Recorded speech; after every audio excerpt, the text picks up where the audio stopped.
So হয়ে গেলে তো কেমন হচ্ছে তোমরা মেশিন ভিডিও হচ্ছে ভাই পাঞ্জাব ভার্সেস আরসিবি। তো আজকে খেলাটা প্রথমে এক তো বৃষ্টির জন্য খেলাটা কম হলো, 14 ওভারে খেলা রাখা হলো। ঠিক সেই সুযোগ নিয়ে ভাবছিল আজকে যে আরসিবি আজকে একটু বেশি রান করবে, কেননা এক তো 14 ওভারে খেলা, ঠিক আছে, অল্প অল্প ওভারে খেলা, আর সেখানে কত একটা স্কোর দেবে, একটা বড় রকমের স্কোর দিতে যাচ্ছিলো, ঠিক আছে আরসিবি। ঠিক সেই বড় স্কোরটা দিতে গিয়ে একটা ধোঁয়াশা হয়ে যায়, তাদের সাথে একটা বড় খেলা হয়ে যায়, সেটা হচ্ছে ভাই গুগ্গাপ উইকেট। কেননা বিরাট কোহলি তো প্রথমে এক তো 2 ওভার ব্যাট পায়নি, ঠিক আছে। তবে সল্ট প্রথম এসে মারতে যাচ্ছিলো, প্রথম বলে 4 মেরেছে, তারপরে 1-2 বল ডটকে তারপরে আউট, ঠিক আছে, ক্যাচে আউট হয়ে চলে গেল। কারণ প্রচুর স্পিডে রান করতে যাচ্ছিলো, আর দ্রুত রান করতে গিয়ে তারা দ্রুত মরে গেল, ঠিক আছে।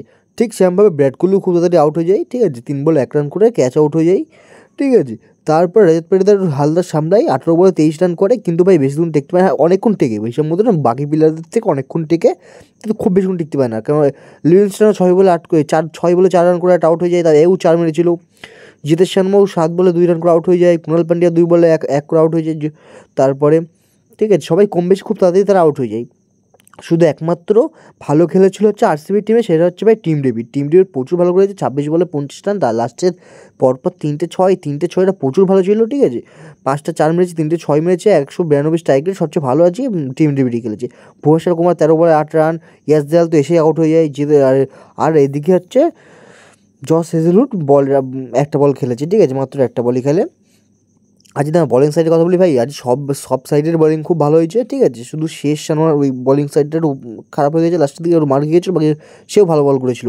কারণ আরসিবি ঠিক 3 ওভারে 23 রান দিয়ে 2 উইকেট, তারপরে বাটলেট 3 ওভারে 26 রান দিয়ে 1 উইকেট, মার্কাস জনসন 3 ওভারে 10 রান দিয়ে প্রচুর ভালো বল 2 উইকেট। তারপরে বলা হয় জয়সওয়াল তো ভাই আজও কামাল করে দিচ্ছে, জয়সওয়াল 3 ওভারে মাত্র 11 রান দিয়ে 2 উইকেট নেয়। তারপরে হারপ্রীত ব্রা 2 ওভারে 2 উইকেট নেয়, 25 রান দিয়ে একটু মার খেয়ে গেছিলো যেটা টিম ডেভিড লাস্টে 6 মারে, ঠিক আছে। এইটা হচ্ছে। আর যদি আমরা ভাই আরসিবির বলিং সাইডের কথা বলবে, আরসিবির বলিং সাইডও খুব ভালো ছিল, কেননা তুমি যদি দেখতেই পারো ভুবনেশ্বর কুমার 2 ওভারে 26 রান দিয়ে 3 ওভারে 26 রান দিয়ে 2 উইকেট, একটু মার খেয়ে যায় লাস্টের দিকে। ইয়েস দয়াল 2 ওভার 1 বলে 18 রান দেয়, উইকেট পায় না। জস হেজেলউড প্রচুর ভালো বল করে, 3 ওভারে 14 রান দিয়ে 3 উইকেট। কুণাল পান্ডে 1 ওভারে 10 রান দেয়, আর সিএস শর্মা 3 ওভারে 25 রান দেয়, ঠিক আছে। সিএস শর্মা লাস্টের দিকে মার খায়। যদি আমরা পাঞ্জাব ব্যাটিং সাইডের কথা বলি, প্রিয়াস আইয়ার আজকেও প্রথমে একটু তাড়াহুড়ো করতে আউট হয়ে যায়, 1টা 4 একটা 6 মারার পর আউট হয়ে যায়। সিমরান সিং 9 বলে 13 রান করে আউট হয়ে যায়। সিএস আইয়ার খুব তাড়াতাড়ি আউট হয়ে যায়।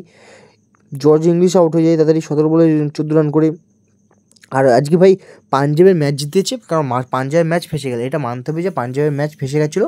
পাঞ্জাবের ম্যাচটা জিতেছে একমাত্র সেটা হচ্ছে ভাই এই নিহাল, ঠিক আছে, নিহাল একমাত্র ম্যাচ জিতেছে, বাকি পাঞ্জাবের ম্যাচ আজকে ফেসে গেছিলোই, ঠিক আছে, একদম পুরো ফেসে গেছিলো। তো আবার দেখা যাক, আবার 20 তারিখে মানে কালকে আবার পরশু দিন আবার খেলা আছে।